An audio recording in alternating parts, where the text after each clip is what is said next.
Yung result, let's face it, gaya ng Olympics, we suck at the Olympics.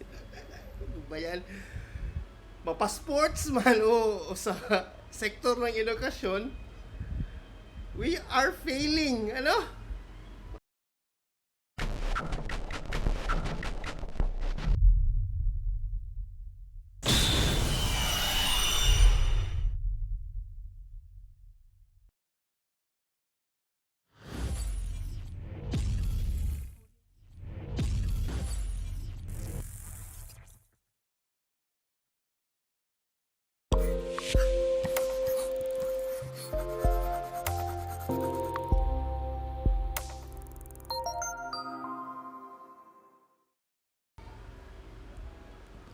So, mhm.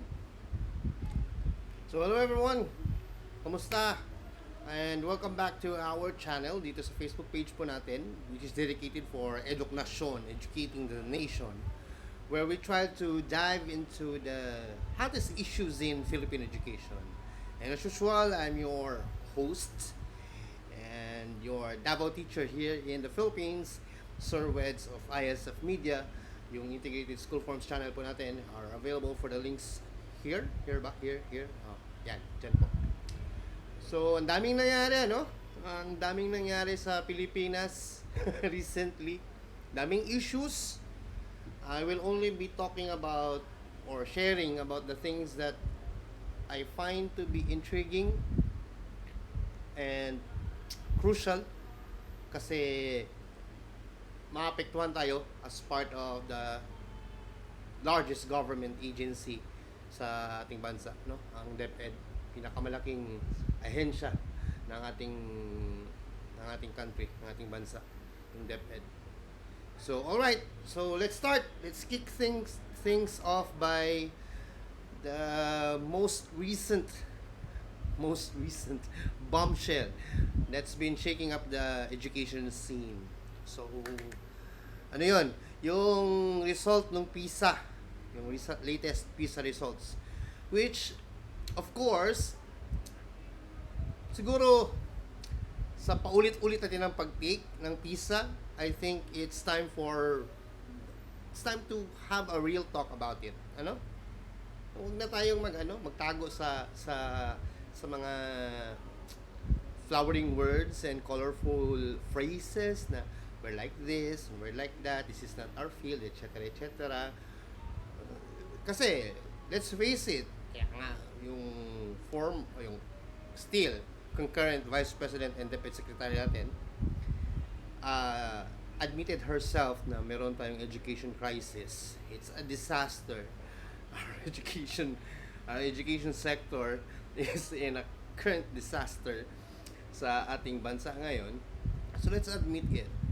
By these results itself, it proves kung saan na tayo or nasaan pa tayo.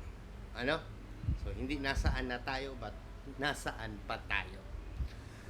So for those who are somewhat unfamiliar with what PISA is, yung mga nakatira siguro sa cave, walang pakialam sa mundo, PISA, it stands for ano nga ba yan? Program for International Student Assessment. Yan. PISA, Program for International Student Assessment. Basically, it's like the Olympics of the education field. So, para siyang Olympics, ano? But, instead of medals na ina-award, we're competing who has the best learners in terms of what they know as to the particular competencies that are being measured. Kumbaga parang brain power, battle of the brains, kumbaga. Yung palabas sa Battle of the Brains, yung contest doon sa TV. Batang 90s, alam yan eh. So, yung result, let's face it, gaya ng Olympics, we suck at the Olympics. Ano ba yan? Mapasports man o sa sektor ng edukasyon, we are failing. Ano ba yan? sports ba o sa patalinuhan, wala tayo sa we're not we're not good at it. Obviously, wala. Nasa bahay ako. Ano ba yung kapatid ko? Yes, I'm at home.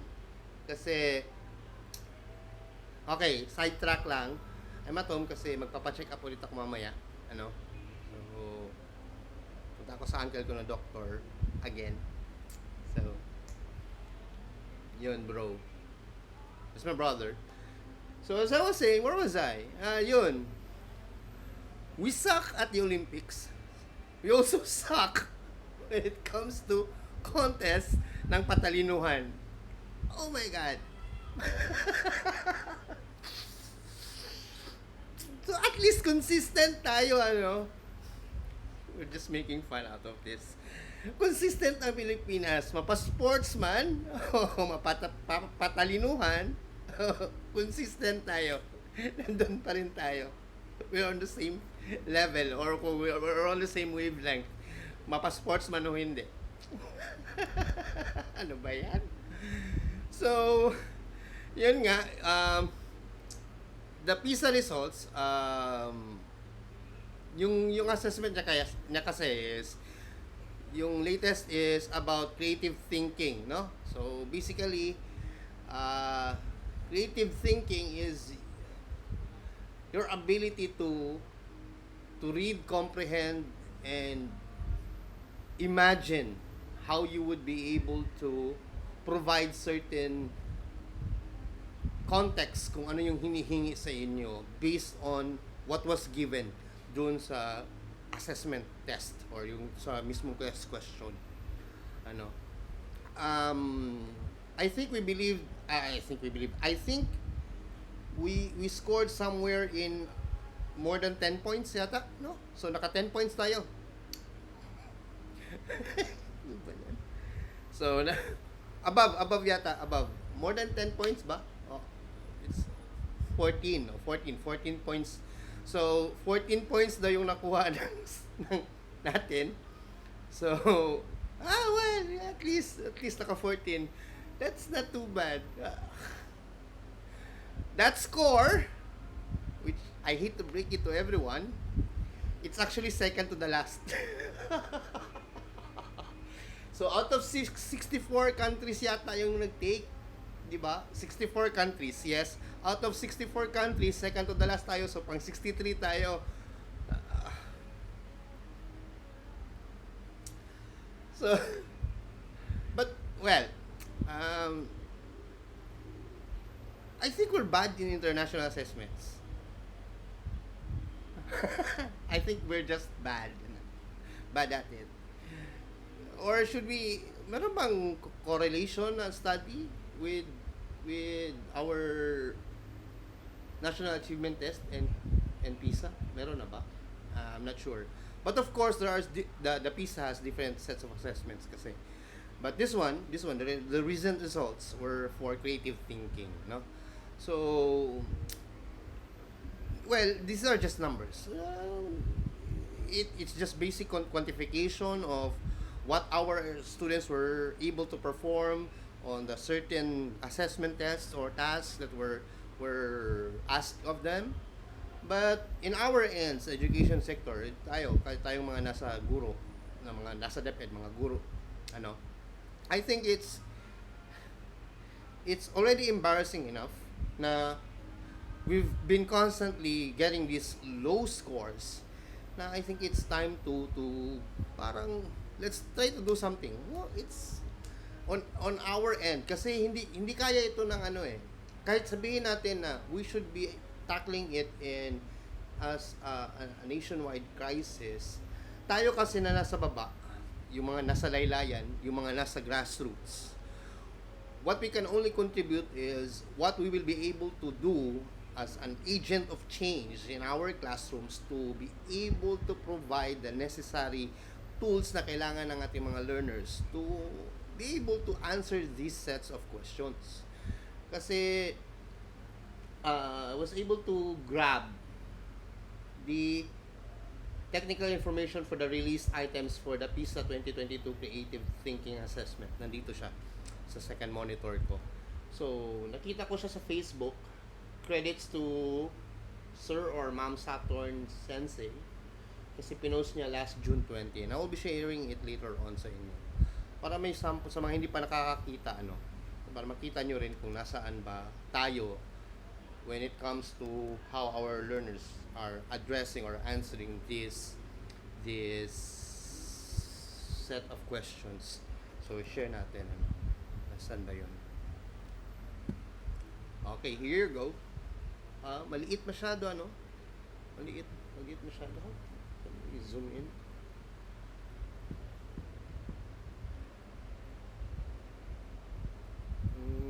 Yeah, pwede nga siyang i-zoom in. Di naman natin pwedeng i-grab. Or can you full screen?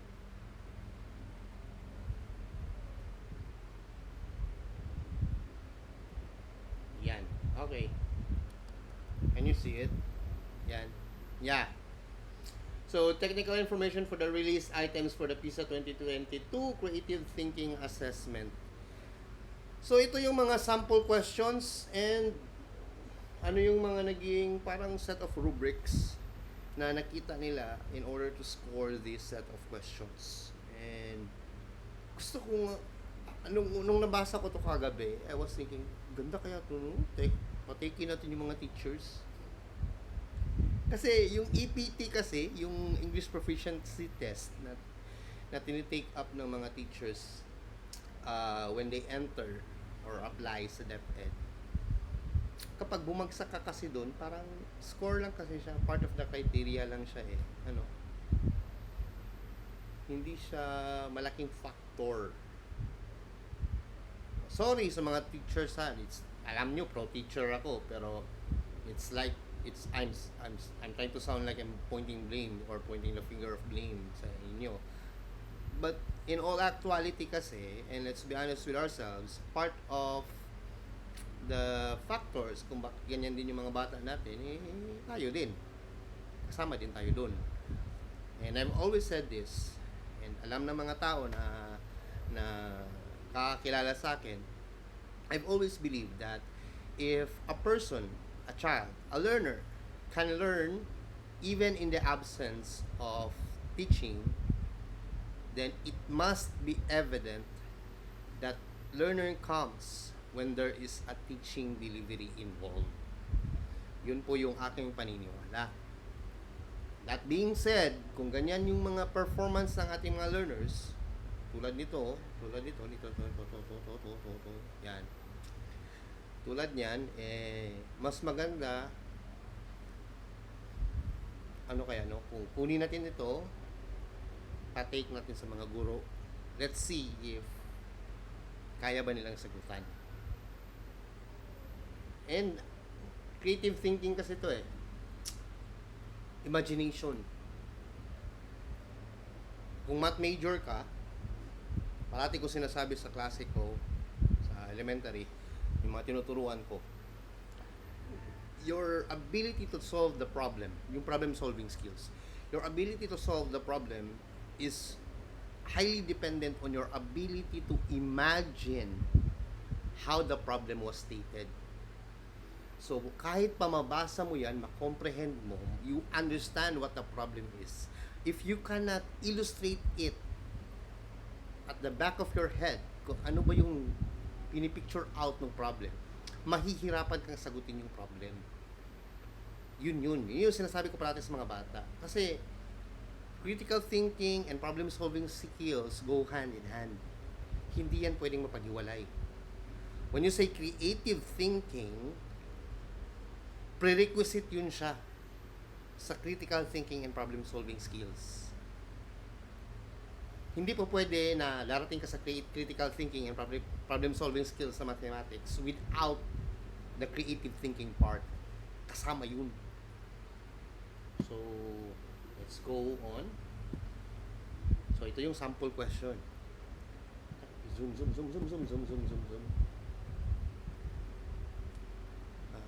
Okay, zoom pa natin. Baka pwede pa. Ito na yung pinakalas. I'll read it out, okay? Refer to the illustration on the right. Type your answer to the question in the text below. Write an original title for the illustration on the right. An original title is a title that not many people would think of. So what do you see? So, you're just gonna provide a title. Ano magandang title dito sa illustration na pinakita dito sa ating test question? So, it's an earth, parang illustration of the earth nasa loob ng isang bumbilya, and then it's just placed on a sand, parang floor. Pero parang sand kasi ito eh. So, meron silang pinakitang yan, illustration titles. Ito yung coding criteria nila. Ito. Ito. In written expression tasks, differences in ideas are based on elements of the form requested, rather than on predefined categories. In this case, students are asked to provide their responses in the form of a title for a given illustration, and elements of this form are described in the coding guide. Appropriate titles, ideas that are on task and on topic, can be different in two ways. So, meron dalawa. Based on underlying focus, which is each title makes clearly different association to the stimulus, so the subjects of each are clearly different, or based on method of implementation. The titles have a similar underlying focus but implement linguistic or literary devices to change the representation of ideas. Linguistic or literary devices may include but are not limited to: some titles consist of literal description of the image or its components, and other titles consist of abstract associations or figurative expressions. Each title reflects a different perspective or interpretation of the illustration as a whole, or of a component in the illustration. The title uses punctuation, capitalization, spelling, or other grammatical elements to create distinct meanings. So proficiency level 4 is for 4 points for full credit and 1 for partial credit. So kung ikaw, ano kaya ang magiging title mo dito? So, yun yung coding niya. Merong underlying focus, merong method of implementation. So, depende kasi sa bata kung paano niya bibigyan ng title ito. So, ibig sabihin, kapag someone's calling, let's sagutin natin. Hello?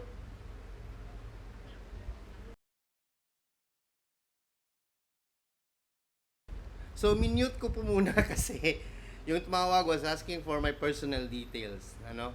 So, sensya na. So, I was saying, asan na tayo? Ito. Yung learners po natin kasi, magmamatter yung paano nila i-interpret yung illustration na binigay nito. So, paano ba bibigyan ito ng title ng bata? So, ang tanong kasi dito, unang tanong actually dito is, do our teachers construct questions the same way? Meron ba? Did we practice our learners to answer such type of questions? How it was formatted, how it was constructed, the syntax of its grammar. So, lahat po yun, kailangan nating i-consider kung yung mga bata ba natin sanay sa ganitong klaseng assessment. Kaya po hindi kayang sagutan niya ng bata kasi hindi rin naman sila sanay sa mga ganong klaseng sagot, sa ganong mga klaseng tanong. Hindi po ba? From elementary, siguro hanggang high school, hindi kayang sagutan ng bata kasi hindi ganon yung mga tinatanong sa kanya. In the same way, yung mga bata kasi natin ngayon, mas madalas para sa kanila, ang pag-aaral is more on the memorization. So, sa Bloom's taxonomy, nasa lower part pa rin sila masyado. Kasi more on rote memorization, malayo sa applications, higher thinking skills, order of thinking skills, malayo yung bata. Kasi yung construct din kasi ng pagtuturo at pagtatanong sa loob ng school, hindi naman kasi talaga ina-address yung ganun na competency. So, pagdating dito, this is a different world. Pagdating sa bata, hindi to yung parang nas kasanayan niya. So, paano niya sasagutan? Kahit alam ng bata paano sagutan ito kasi hindi siya sanay, sa ganong klaseng pagtatanong, hindi niya masagot yung tanong. Kasi hindi niya naiintindihan. Part pa rin doon yung comprehension niya and then yung parang exposure niya sa ganitong klaseng set of questions. Kahit siguro yung teacher, pag tatanungin ng ganito, paano mo yan bibigyan ng title? Sige nga. Can I ask the teachers kapag mapanood na ninyo ito na part of our broadcast, how would you like to provide a title for this question? So maraming possible na title dito. I would have on my end, ako siguro I would work with looking at it as dusk. Yung sunset. Palubog ng araw. Nakuha nyo kung bakit ganun yung sagot ko. Should I still explain? Hindi ko na siguro i-explain. Yung parang yung ilaw. Ang ilaw kasi it symbolizes light. Also symbolizes knowledge. So, meron siyang parang spark ng ilaw dun sa end. Na parang, depende kasi kung paano mo siya tingnan. Parang, pwede siyang sunrise, pwede siyang sunset. But I would look at it as parang sunset. Kasi masyadong maliwanag yung nasa gitna. Yung exposure ng ilaw kasi hindi sa tamang lugar. Ano yun? Yung parang reflection lang pala yung ilaw niya, yung dito na end. Ito yung dito na end. So paano yun siya? Parang exposure, mayroon ng exposure yung ilaw reflection. Kasi masyadong maliwanag ito. So ibig sabihin yung ilaw galing dito na part para mailawan talaga to siya, and then this is parang dyan na part, itong places dito lumulubog na yung araw. So knowledge is we're actually at the end of our pursuit to knowledge, and hanggang dun lang yung nakuha natin parang ito na yung sunset na end niya, yung part niya. Nakuha niyo ba yun? Bakit ganun yung sagot ko? But, of course, title lang naman ang hinihingi dito And then, hindi naman hinihingi yung explanation, which is different pagdating naman dito. Ito naman yung medyo ito, hinihingaan talaga yung bata ng film story idea. Film story idea. Dalawang film story idea. And the learner is only asked to provide it within 7 minutes and no more than 8 sentences.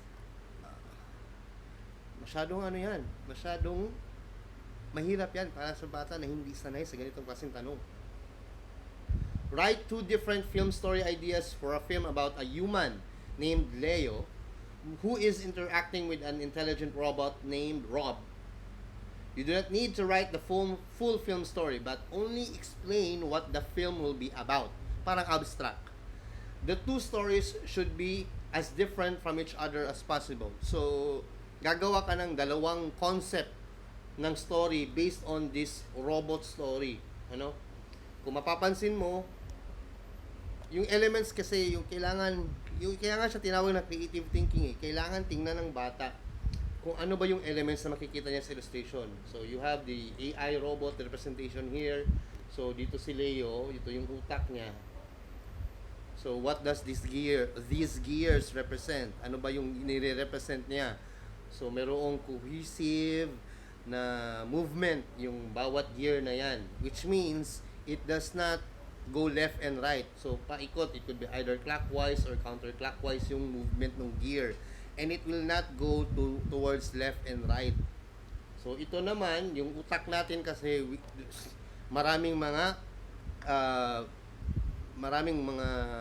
tawag nito, yung synapses ng mga brain sa brain natin, it goes left and right, up and down, multidirectional yung utak natin when it comes to digesting different types of stimulus and how we respond to it, yung brain natin. So you can focus on that. That could be your first film story idea, that artificial intelligence, si Rob, can only judge as to what are the limitations that are being provided by the gears of his or its brain. Whereas si Leo naman can go beyond that. Yun yung first film story mo. And then the second film story would be the relationship of Rob and Leo.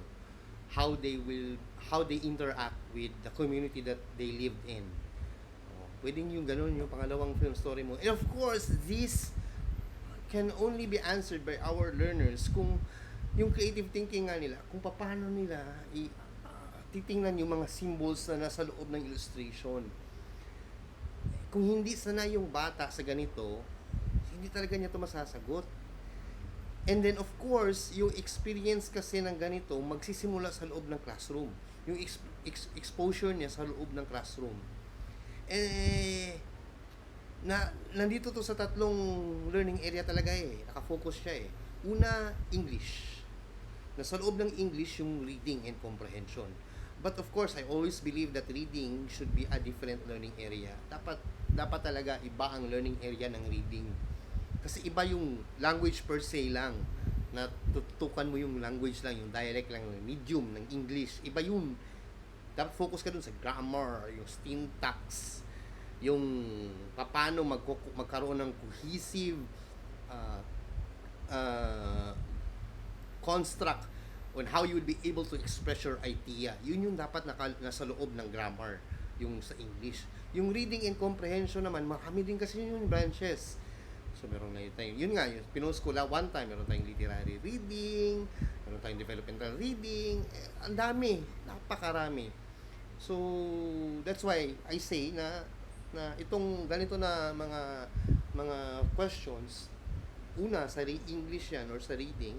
Second, yung creative thinking skills ng bata, yung exposure niya, matitrain yun, mahahasa sa math. Si math ang hahasa kasi dun. Patuloy na bibigyan mo yung bata ng mga iba't ibang mga real life scenarios or imaginative scenarios, what will happen in the future sa mga problem solving na bibigay mo sa kanya. Hindi lang nakafocus sa algorithm, but of course we always stress on the algorithm part kasi hindi rin kayang sagutan yung bata yung naintindihan niyang problem kung hindi naman siya marunong mag-process sa algorithm when converting the problem towards the solution. Kasi yung solution, yung equation na a squared plus b squared equals c squared, convert mo na yung a with a specified variables or values of the said variables para makuha mo yung value ng c. So, yun na part is the algorithm part, yung solution. Yung problem solving skill is kung paano niya iintindihin yung problem mismo na ibinigay sa kanya, paano niya ipoprocess yung given, yung mga binigay na mga information within the problem itself. So yung critical thinking and problem solving skills, that's why they go hand in hand. Hindi pwedeng mawala yung isa. So masasanay yung bata sa ganyan. And of course, masasanay lang siya kung yun din yung experiences and exposures niya sa loob ng classroom. Kung hindi, for sure, hindi niya kaya sagutan to. Kasi nandito na yun, itong problem na ito, nandun na. How the student will be able to understand the picture based on what was asked of them dun sa question, and it should be within the time frame of 7 minutes lang. Dapat na process na niya kung ano yung magiging first story idea niya sa loob ng 7 minutes. Kasama na rin yung pagsagot niya. Imagine, that's why hirap yung mga estudyante natin, because they are not exposed to these type of questions. Kaya sana talaga yung mga teachers natin would not close their... Marami din kasing teacher na close-minded, kapag ibibigay mo to sa kanya, baka ganda, baka try natin to ganito, try natin yung ganyan. They are not open to suggestions. Kami bitaw tong una, wala man yan na. Kaya nga, noon wala yan. Ngayon meron na, anong gawin natin? Stickers sa nakaraan. Move on. Diba? So that's the second thing. being being in the bottom last, second to the last of the PISA results, hindi yan siya something na we can just set aside. No, malaking bagay po yan. Hindi siya po pwedeng i-ano lang natin, i-disregard natin. Out of 64 countries, pang 63 tayo. O, di ba? That's a big deal. That's a very, very big deal. So, but of course, what can we do? What could be done? Napakarami po na pwede nating gawin in order to address this current predicament that we have in our agency. Yung performance ng mga bata natin sa ating agency, sa PISA. No, napakalaking bagay niyan. Napakalaking bagay po. Kasi representation po yan siya ng ating educational arena. Yung performance ng bata, whether we like it or not, is a representation of how good we are in the context of being able to address the competency needs of our learners. Kung kaya ba nating i-provide yung pangangailangan ng mga bata natin when it comes to real world demands. Kasi hindi po pwede na yung ibibigay natin sa kanila sa loob ng classroom kahit wala kasing perfect na curriculum. Walang curriculum na one size fits all. Wala po yan. Kaya meron nga tayong differentiated instructions eh. Kasi nga, iba-iba yung needs ng mga bata. And of course, mayroon ding misconception ang field when it comes to what is differentiated instruction. Akala nila, ito yung activity niyan, kaya ito yung activity ng mga batang ito kasi differentiated instruction eh. Most of the lesson plans that I've seen are not actually designed to gear towards differentiated instructions. Kasi differentiated instructions starts within the lesson plan itself. Kapag yung lesson plan, hindi siya naka-design sa differentiated instruction, hindi po pwedeng sabihin mo lang, i-integrate ko lang yung differentiated instruction dito. No. No, you cannot. If you're going to provide a discussion, yung lesson plan mo is purely discussion, mahirap isasaksak dyan yung differentiated instruction. You cannot just integrate it like that.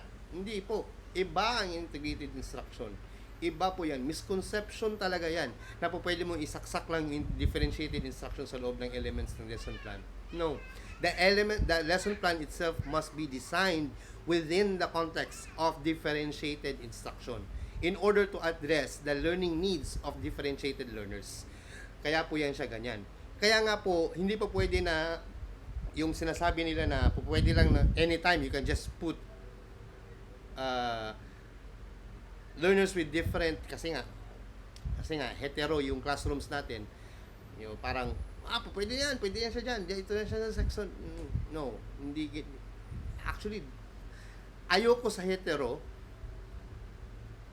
Pero sinasabi kasi nila na kapag homogeneous yung classroom, may discrimination. Ano bang masama sa discrimination? Depende kasi kung paano natin siya gagamitin eh. On my part, I grew up na merong section 1, merong section 2, merong section 3. Nung nasa UM po ako, meron pong ganon. Merong section 1, yun yung mga matatalino. Section 2, yung hindi masyado matalino. Section 3, bottom of the grade level. Ganon. Meron din kaming ganon. Sa mga bata, siguro ngayon, sa ngayong generation, big deal na siya. Pero sa generation namin noon, hindi. Well, siguro kasi nasa section 1 naman ako parati. But of course, di ba, iba kasi kasi may mga nasa section 2 na pupunta sa section 1 pagdating ng next school year. Kasi, yung needs ng mga nasa section 2, naka-design yung teaching delivery ng advisor, yung teachers nila, doon sa grade level nila, sa level ng learning nila. So, mas madali din siya sa end ng teacher, yung pagtuturo nun. Kasi, ito, hindi ito sila masyadong sa ganitong competency. So, ganito ang pag-atake ko niyan. Itong section 1 kasi, mabilis nila maintindihan ito. So, pwedeng ganito yung atake ko dyan. Whereas, kung nasa hetero kasi na classroom, ito dapat ganito, ito dapat ganito, ito dapat ganito. Sabay-sabay nasa loob ng isang classroom. Merong na left behind, merong nagiging advance. At kapag naka-design naman yung pagtuturo mo na generic siya masyado, yung mga nasa advance na sana, umaatras, hindi umaakyat. Kasi hinihintay yung parang nasa lower end na makahabol sa kanila, na may nasa sakripisyo. So, kaya nga sinasabi natin na yung lesson plan talaga dapat, yung differentiated instruction, yung lesson plan mismo is designed within the context of differentiated instruction. Hindi pa pwedeng i-integrate lang yan. Ano? So, that's why, ano mang mangyari ng PISA. And of course, there is, yung sinasabi natin ngayon na launching ng matatag curriculum, nagkakaroon na ng mga training, di ba? And then the recent news that we received na si VP Sec, Inday Sara Duterte, is leaving our agency as the DepEd Secretary. Yung resignation niya last week, which was also accepted by our President. So,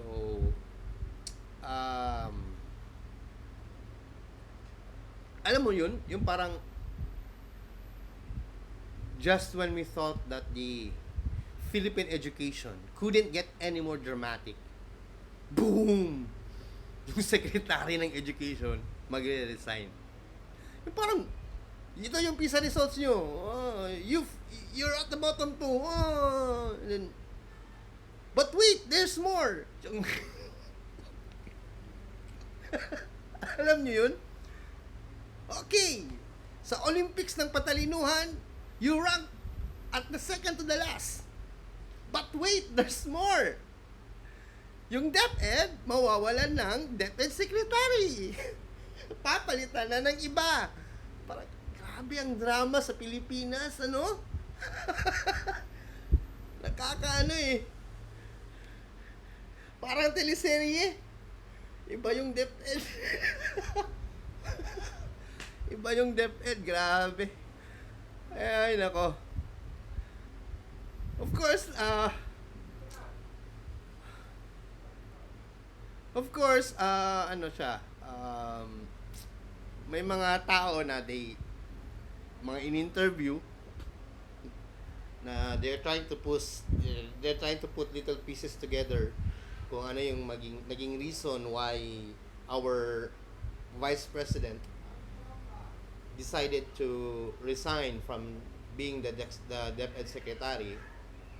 Mga ano niyan, mga iba't ibang ano tawag natin dyan sa kanila, mga amateur detectives, yung mga Detective Conan, na they're trying to put the pieces together na parang isang political puzzle. Kasi nga, ang lakas ng hatak ng politika sa Pilipinas sa lahat ng sektor ng ahensya, ang lakas ng politika sa DepEd. Napakalakas. Dito sa DepEd, napakalakas talaga. But of course, we know, and we are, of course, all of us are wondering, bakit ngayon? No? Ano ba talaga yung totoong nangyari? Well, wala namang binigay na official reason yung yung ating VP Sec. So, malabo, parang putik. Wala, hindi mo it's not clear waters, parang siyang putik. So, that's why we cannot just totally ignore yung mga political whispers, yung mga political gossips na narinig natin na, well, basically this is as a strategic retreat. Parang our VP Sec our Vice President is trying to consolidate kung nasaan na siya, who are still supporting her, etc. Mayroon din nagsasabi na it's a power play. And then of course, yung mga medyo innocente, sinasabi nila na wala, si VP Sara, ano lang talaga, umalis na siya kasi yun na yun. She was able to do the things that she wanted to do. May mga ganun din. O baka gusto lang niya manood ng Netflix. Kaya nga, last time, diba, the other day, Nanood siya ng basketball game. Baka she just wanted a break out of all of the controversies that are are clouding her sa loob ng DepEd, sa loob ng Congress, sa loob ng higher and lower houses. So pwedeng ganun. 'Di ba? But of course, kidding aside, yung resignation ni VP Sec would leave us with some serious questions. What does this mean?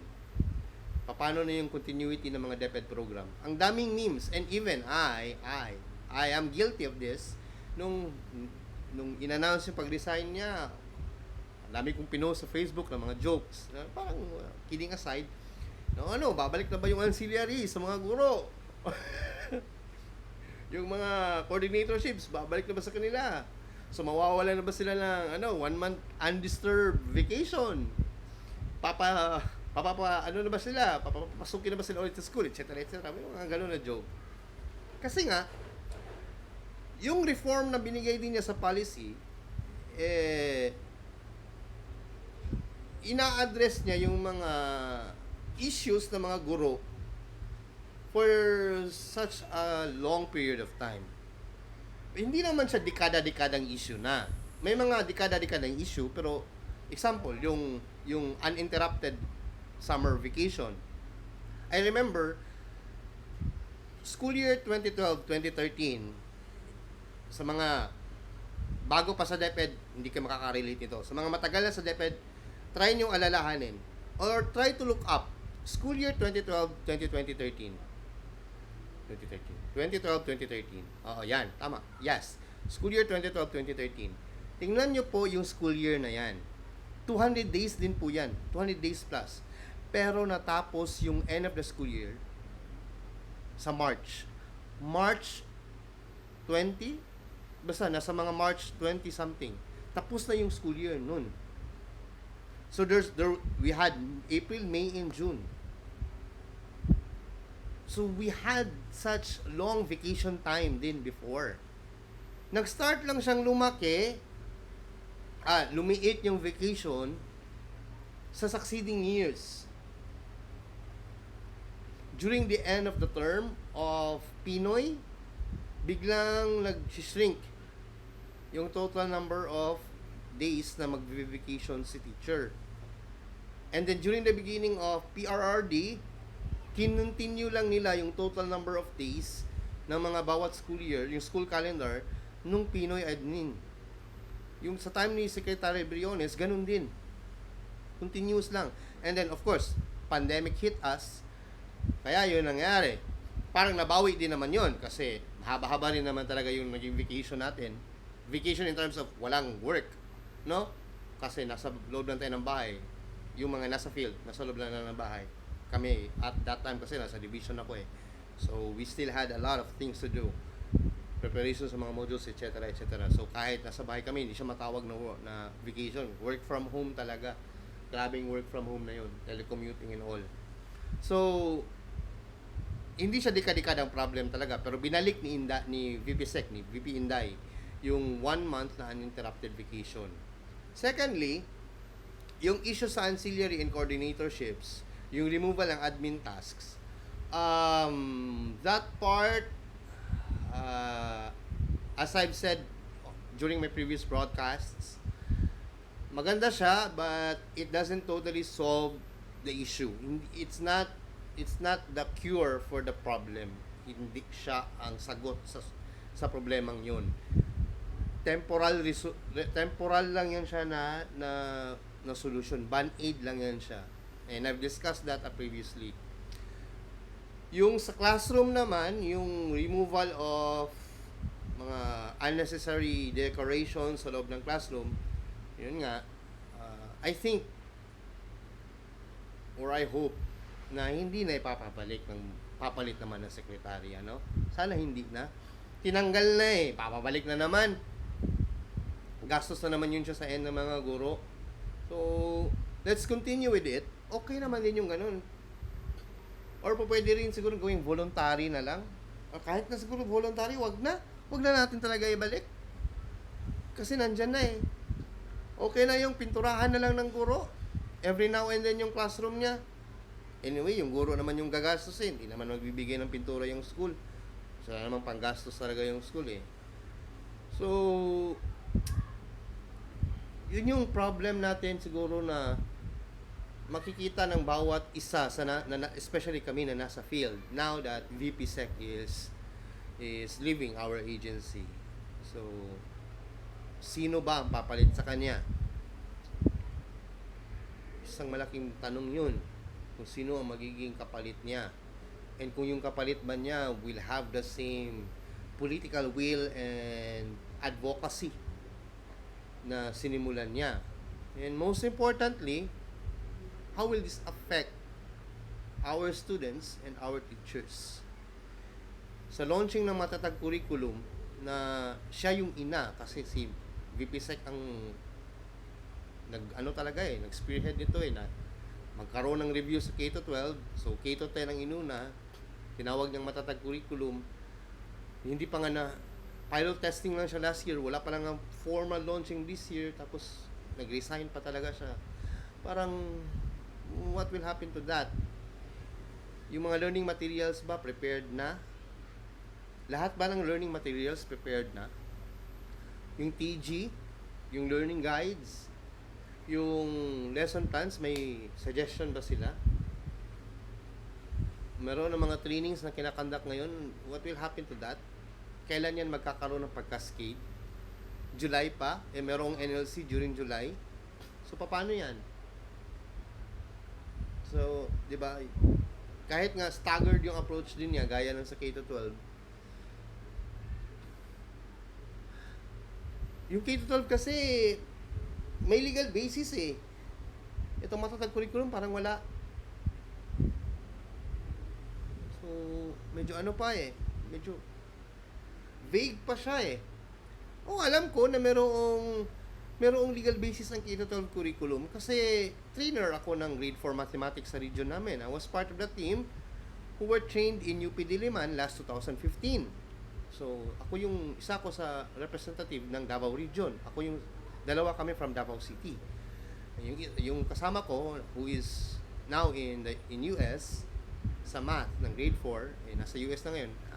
I'm the only one left here in Davao na trained sa K-12 sa grade 4 sa Davao City. So, at that time, that was also the same year that DepEd Order number 8 series of 2015 was released.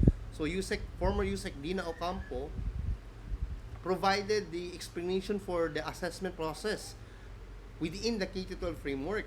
So, maganda yung in fairness sa time ni Secretary Luistro, yung team niya talaga maganda yung maganda yung team nila sa pag-provide ng mga policies na sadyang to address the needs na para ma-clarify yung ba talaga yung K-12.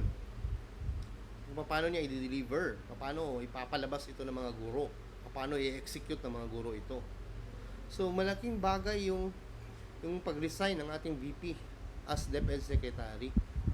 Napakalaking bagay yun. So one thing's for sure, whoever takes over, napakalaking trabaho ang magiging kakaharapin niya. Imagine we're steering the ship of Philippine education through some choppy waters.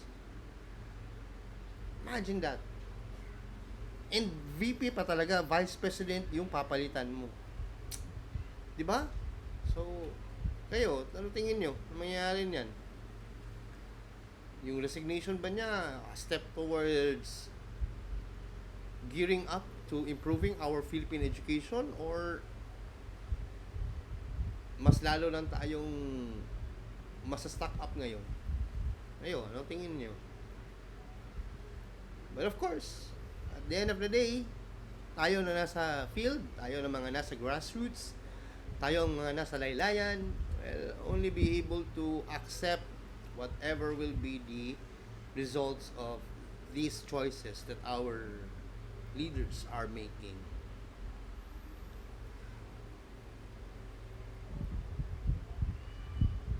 Medyo nakakatakot lang siya kapag meron ng pagbabago tapos biglaan yung pagbabago, hindi natin alam kung paano i-implement yung gusto nilang pagbabago. Lalong-lalo na kung yung pagbabago na gusto nila ay hindi ang pagbabagong inaasam natin. Hindi rin yung pagbabagong inaasahan natin. So if you have any other comments or parang violent reactions sa ating naging ngayon, broadcast ngayon, or you want to share your perspective, your opinion sa ating broadcast today, please share it in our comments below.